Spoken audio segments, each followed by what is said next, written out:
I'm going to start by giving the audience a little bit of a feel of what your actual roles entail. So you're the publisher of BuzzFeed. In the traditional media world, that meant one thing or maybe a couple of things. At BuzzFeed, what does that mean? Yes, my title only causes confusion with everyone I meet.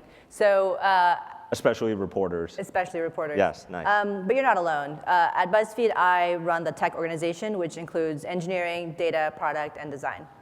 And the publisher title, it makes sense in this world because? Basically, publishing is the act of making your content available to the public. And in a traditional media organization, that involved newsstands and delivery trucks and printing presses. But for a digital publisher, the act of making your content available to the public is entirely your technology platform, your distribution platform, and the data that you get back from it. Got it. And Alex, your new role is running video and creating a new video strategy for the New York Times. Also run audience development, which you've done since 2014, correct? Yes. So what does that organization do at a place like the New York Times? The Audience Development Organization came out of the Innovation Report where, to Dow's point, in this new world, thinking about how we get our content in front of people is different than just assuming people are going to come to us. Right. So the audience team's role is working with the newsroom to make sure that we are constantly getting people, our kind of our initial mandate was making sure that our journalism is distributed. So we have a social team, a search team, a team of analysts, and these kind of generalists who work with the desks on just teaching best practices. That was a little bit kind of phase one. And then phase two, because the Times is a subscription business, we really are focused on thinking about how do we habituate users, and that both actually drives the subscription business, but also the advertising business. And so the team is focused as well, now that we've kind of done the basics, on thinking about how to think about engagement. So the first time I heard the term like head of audience development was maybe like 8-9 years ago.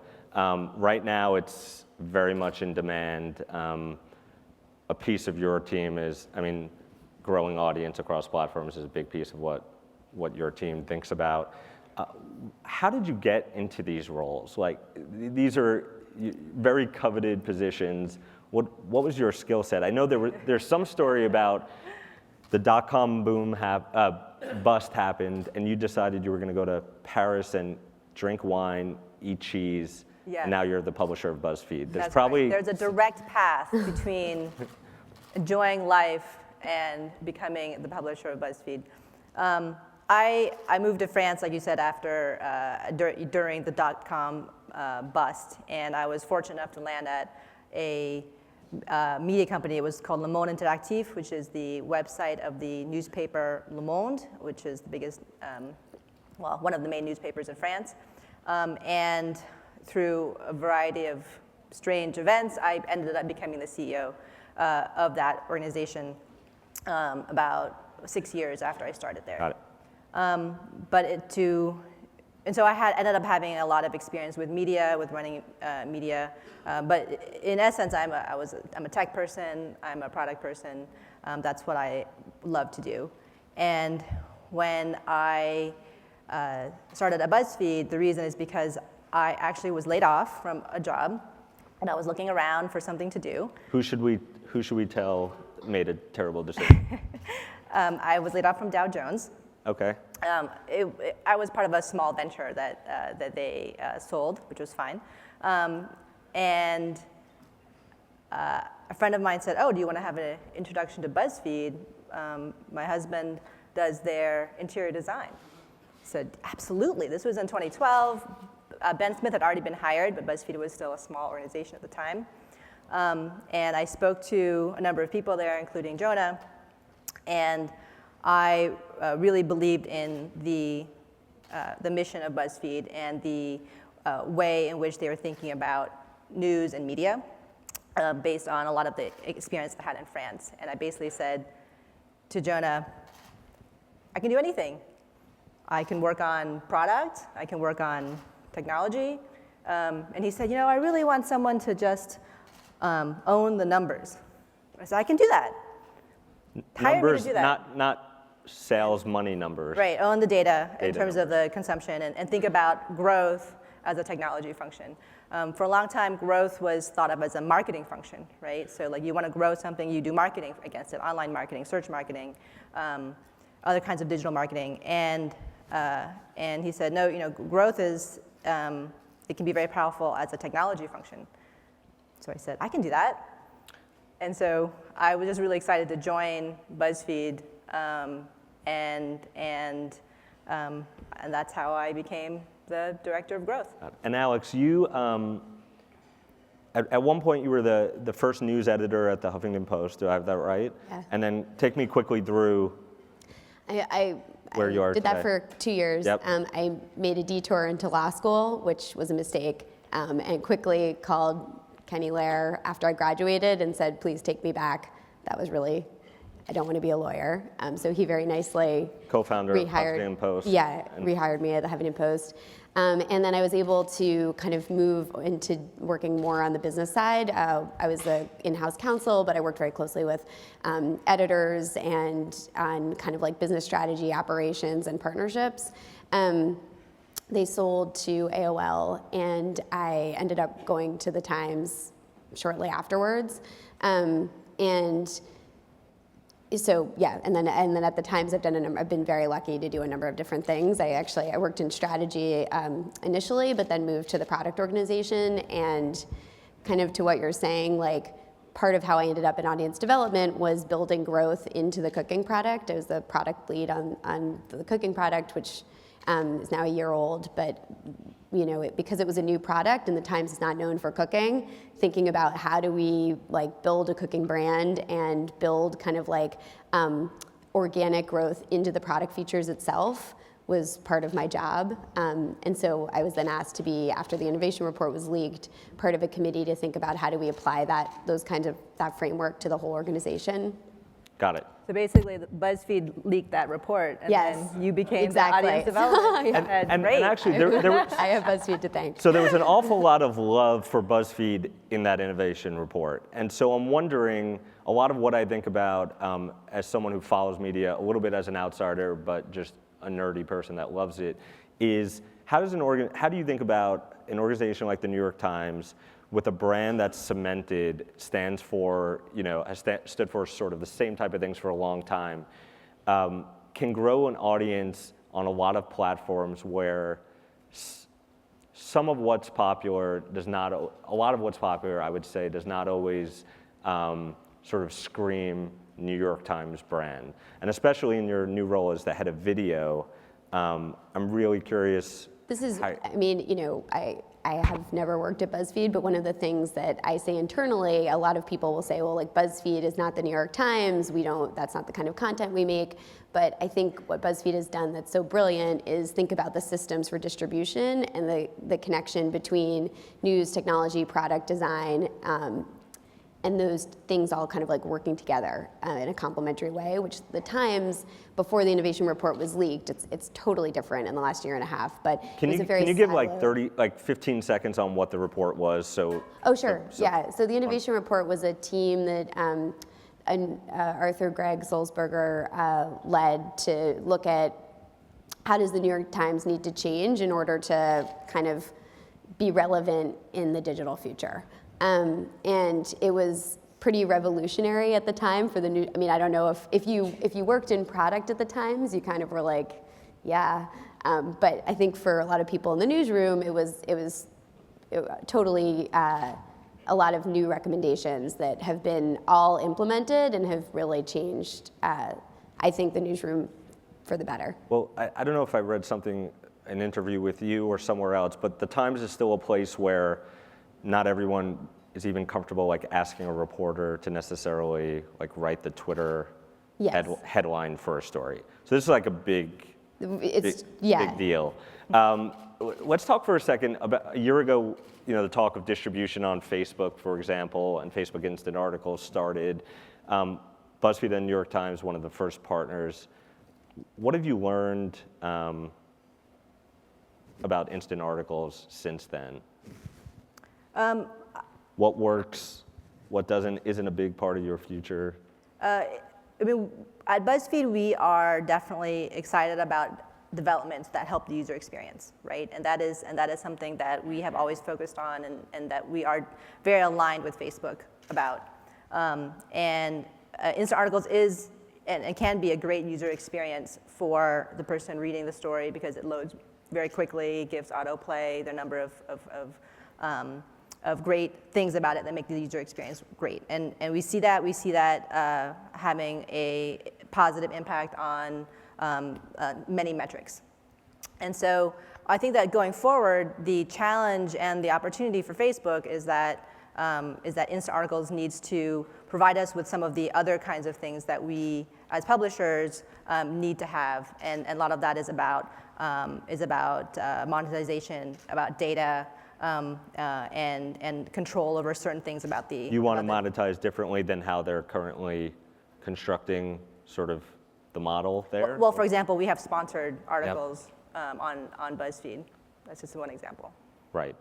And so sponsored content currently not part of the Instant Article plan. Okay. So does that make you hesitate to go all in now? I mean, we are all in.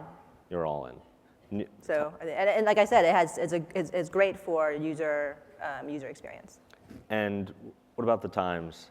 I think there were a couple of reasons. User experience was one of them, but the Times Facebook audience is, the average age is 27, and it skews more female than our core audience. And so one of the things that I think about from the audience development team is how do we reach new people and introduce them to the Times brand.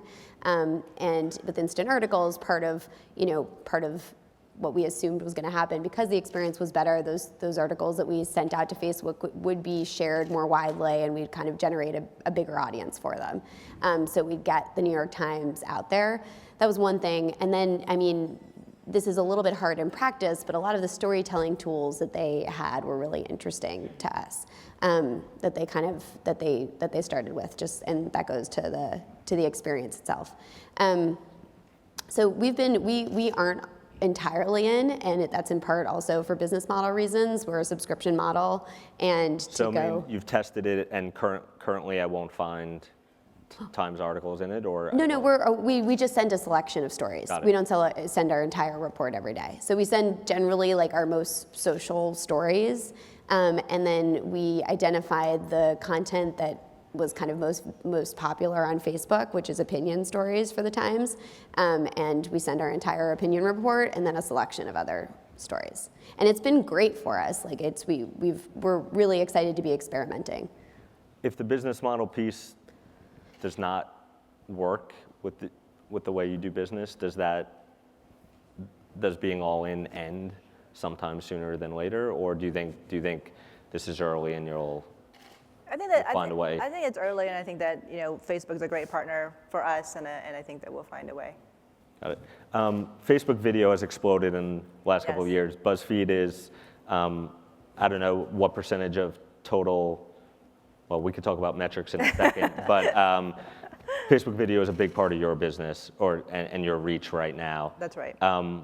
What is working, and how have you built sort of such scale? Tell us about one of the properties there around food specifically. We can get into. Yes, Facebook video has been a big growth driver in terms of reach, in terms of time spent, in terms of subscribers, in terms of any number of ways that you look at it. And we're really interested in learning about the kinds of things that drive growth and drive impact. And so from the outside, it looks like a lot of short food videos. Yes, there are a lot of food videos. We have a property called Tasty, BuzzFeed Tasty, and it was only started in October, and we have 39 million fans to that page. So it's a decent number. And how many people you have a team specifically for that, both product, tech, and editorial, or how is that structured? How are you able to sort of? Well, I think that our video teams are pretty agile. We have many people who create videos for Facebook and for YouTube, and some of them work on food, some of them work on other kinds of topics, and then every few months people think about new things that we want to learn. So we try to learn different things on different platforms, and then we have teams that are working to see if they can crack something. And so the food experiment has been really successful. We have found that there have been a lot of people who love to watch and share food content as well as make the food content. So we regularly see people who take pictures of the recipe that has been created for them, and they share with us the actual recipe. Sometimes they'll take it and they'll make a modification to it and say, oh, I use this ingredient instead of that ingredient. And we can see that kind of impact across the globe now. And Alex, you're newly minted head of video at the New York Times. How many weeks? 3 weeks, 4 weeks? 3 weeks, yeah. 3 weeks, okay. So I'm assuming there was some sort of pitch to the management above you on your vision for what Times strategy, video strategy should be. Is that? Well, I helped on a strategic plan for video before going on maternity leave in August, and then left, and they said we'd like to do that, so okay, so I can do that. Tell us what the Times needs to figure out in video, and I'm assuming it's not just on New York Times proper, but it's video socially, which BuzzFeed's example of growth. I think there are a couple of things. So first, like, we're in the business of trying to make content that people think is worth paying for. And that's with our core journalism, but it's with video, there's a whole licensing opportunity in the video space that's just been exploding. And I think that we have a really strong brand and people like actually reporting across the world and have an opportunity there. That's a little bit more in longer form. In kind of like the free, shorter form digital video, I'd say there's two. The revenue opportunities are like people tend to be paid for their audiences, and BuzzFeed has done an amazing job at scale, and some other competitors have done a great job at scale. We haven't done that yet. But you do need scale in video. Yes, you need scale in video, and so we're kind of in the midst of evaluating on our on-site and off-site properties, how do we generate the scale that we need? And we've restructured the team to just be much more targeted and experimental, and to build data and kind of feedback into what we're doing. So do you look at something like food on Facebook and think maybe that's something that can be sort of core to part of what the Times is, and lean in with the Times flavor into something that's already, there's a model at least for scale? I'd say, well, there's like what our focus on now. I've actually just been at a very high level last summer thinking about where are the opportunities in video. Now that I'm back, I'm really digging in. One small initiative, I'll just say, I think the future of journalism is increasingly visual, and thinking about how we tell stories more visually on mobile in particular is essential. So we've spent a lot of time over the last month focusing, and even before I got back, focusing on news video and making that part of like the core experience. And it's been enormously successful. So can you give me an example when we're talking news? Like when we're thinking about not breaking Paris news attacks, breaking news. Like the Times went out and found the video of the pregnant woman who was hanging from the theater and verified it and made kind of like a short enterprise piece, and it was a huge video for us. Another was last week when that's expensive. That like the resources to make that happen. Verify it is. Well, it was one person who just did it and put the video together. I mean, the kind of the video journalists at the Times are one-man bands. Sure. Who, so we've had a couple examples of stuff that we've just done quickly, and then we've also just been focusing more on clips.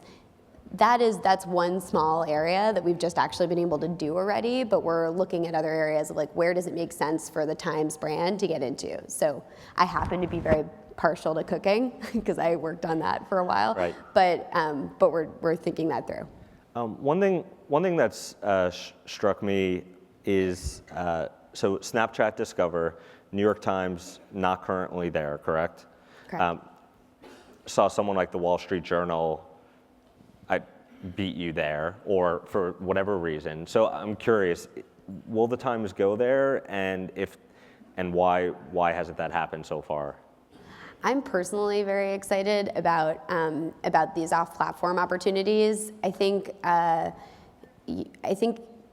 that one in particular, we were in the midst of a lot of internal changes, like to the video department, which would be kind of the people doing the actual work of being on Snapchat Discover, video department and the graphics department, which is run by Steve Duenas. But I'm very, very excited about the off-platform generally and experimenting there. And I think it's one of the things the audience team did last March was start an Instagram account that's been really successful for us, and I think has been really important in terms of introducing the Times brand to younger readers. And so I think there's like an opportunity there on Snapchat. Our team has been, actually, the audience team has been experimenting on Snapchat for the last year, just working with reporters to tell stories. But discovery is so hard there that I think actually our approach has been really authentic and pretty Snapchat-y. I'm obviously biased. But invisible to most people? It's hard to get discovered unless you're part of the discovery. So a year from now, your New York Times is on Discover or not? I think we'd love to talk to them about it. Okay.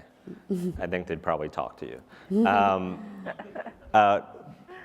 BuzzFeed I think BuzzFeed's on 10, you talk about distributing to 10 platforms, is that right? Do I have that number we're right? on 30 platforms, but we have obviously many, about 10 of them are much bigger than the other ones. Okay, and you published a blog post today, which Peter Kafka has a write-up on Recode right now about, and my takeaway was ComScore, BuzzFeed's not satisfied with sort of current measurement of reach for a media organization at a time when distribution to social channels and other platforms is such a big part of your business, for example. Mm-hmm. So ComScore counts you at somewhere around 80 million uniques.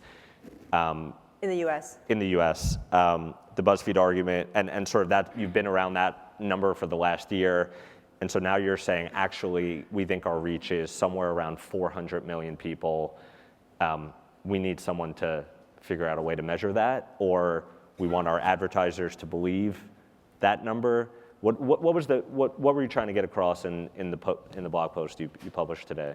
Well, what I was trying to get across is that it's not actually about a number, right? It's not that even if someone were able to measure our actual global reach regularly, consistently, accurately, or as accurately as you can, a single metric is not that interesting. Like, we've always believed that there is no one metric to rule them all, and a lot of different things matter. But advertisers have gravitated toward one or I think advertisers are probably more sophisticated than Sure.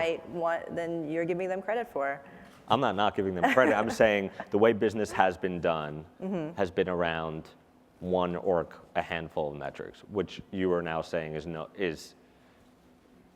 much less relevant than it's been. That's right. UVs and ComScore UVs in particular don't measure our reach. People who watch our videos on Facebook, people who watch our videos on YouTube mobile, people who read our site or use our apps outside of the U.S., or who look at Snapchat or any of our other platforms. And so it's just an increasingly irrelevant number. So even internally, when Jonah rolled out his distributed strategy over a year ago now, we started thinking about different kinds of metrics that we should look at to align with our strategy. And also to bring to the advertiser and maybe investment community, so there's a more complete picture of what you believe sort of the reach of the business is. Yes, the first thing that we do is we look at these metrics to see if they are the kinds of metrics that are going to show us something, right? Top line metrics are very interesting for measuring overall reach or impact or trends in the industry. But then we also use a lot of data just to see if we can learn something. And that is also taking data to a different level where you're not just looking at UVs. So we'll get to Q&A in a second, but assuming there's not a third-party entity that's going to overnight or in the next couple of years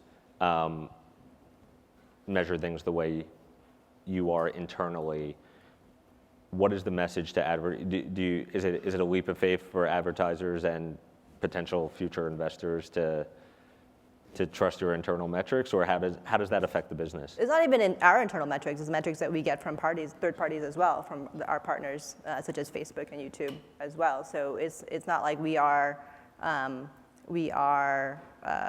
totally freestyling the kinds of data that we put together.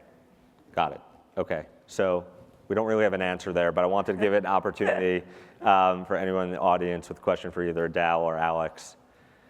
Yep, please tell us who you are. Hi, I'm Sean from Bounce Exchange. Alex, we're your neighbors in the New York Times building on the 21st floor. But I was wondering, for audience development, one of the main purposes is that you want to get every single visitor that comes to the website to take an action of value, whether that is getting them to sign up for a newsletter, simply reading more content, or in your case, getting them to buy a digital or print subscription.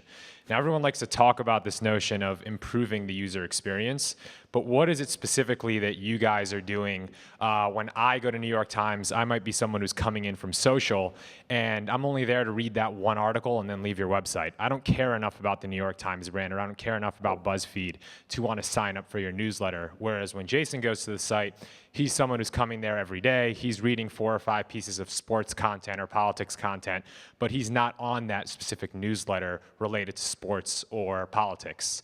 What sort of actions are you taking on your website to improve the user experience, to react to the behaviors that I'm taking on your website in that said moment in time?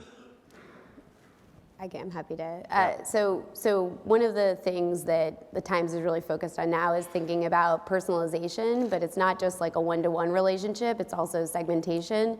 So how do we create an experience for, we call them one and dones, people who are coming in from Facebook, that's a great experience for them, where we're also able to support our business model. So maybe that's like an advertising play, and we have, hopefully a great experience advertising-wise there, and then have a different experience for people who are coming either directly to the site or who are the same user coming through Facebook a number of times per month, and customizing the experience for those people. Maybe they actually, serving up an email newsletter that they're not already subscribed to, and being able to tell that. So that's stuff we're already experimenting with, and we're focusing on more and more. Dow, do you want to go at that, or? Oh, I think he was asking. Okay, let's go next question. Tell us who you are. Zach Kahn, I'm a student at GW. So we've talked a lot about different mediums like Snapchat Discover and Facebook Instant Articles, but one new medium that seems to be at least thriving in terms of growth and popularity are podcasts. I know BuzzFeed has a few podcasts. I'm not sure about the New York Times, but I'm wondering if you both could talk a little bit more about how you approach podcasts in terms of editorial, and then perhaps more importantly in terms of measurement. So we're really excited about our podcasts. We have a number of them. We have Another Round, which has been incredibly successful. And we just launched a new one called the Tell Show. We have an Internet Explorer. We have several podcasts. And it's a very interesting exercise in building a community and having an impact beyond the podcast as well. And so we have our podcast where we talk about a variety of subjects, but then we use all of our other platforms and distribution expertise to create a community of people who are interested in that kind of content. And so whereas the kinds of metric that you get from podcasting is very poor in terms of anything, number of beta points or frequency of them. You get listen.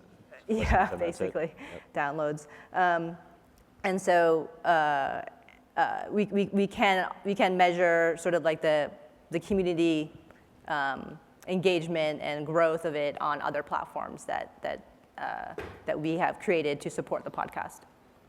Alex, do you have a Yeah, quick so answer? I'm not in charge of podcasting at the Times at all, but I, have been in You're discussions. representing them here, so Yeah. go for it. But I think there are a couple things. One is, as we think about branded content, podcasts is just like actually a really good user experience from the revenue perspective. Advertising just like works in podcasts in a way that on display on the web it doesn't as seamlessly. So I think the people internally are excited about that on the advertising side. And in editorial, there are a number of people who are working through what should our podcasting strategy be. They've already done one experiment with Modern Love, which is a column in Style every Sunday. And that podcast was released, I think, 3 weeks ago and is more downloaded than Serial. It's been a massive success. And so, that's one of like a number of things that we have planned for the year. Let's get one more quick question. Hey, I'm Martin. I'm with Streama, and it's related to the previous question that was being asked about podcasting. I was curious to hear more about your thoughts on pure audio content and how it fits with the strategy of your companies and products. Thank you. Pure audio content. Podcast and anything else? Any other audio? We have been experimenting with some audio. I think that it's a form of content that could be used well in storytelling, which is ultimately what BuzzFeed's loves to do, and so it's. I guess we still sort of are trying to figure out what's the best way to use it, but we have an audio editor. We definitely have people thinking about this kind of this form of content as it relates to how you tell stories. That's just one of the key things that the Times is doing is like thinking about what form should a story take. So should it be a podcast? Should it be a video? Should it be like a graphic representation of something? Should it be all text? So part of our strategy going forward is just thinking about like what are the different tools that we have at our disposal for digital storytelling, and particularly as most of our audience is on mobile, like making sure that we're telling stories that are a really great experience on mobile specifically. All right, so we're going to stop there. Thank you so much. Thank you, Dow. Thank you, Alex.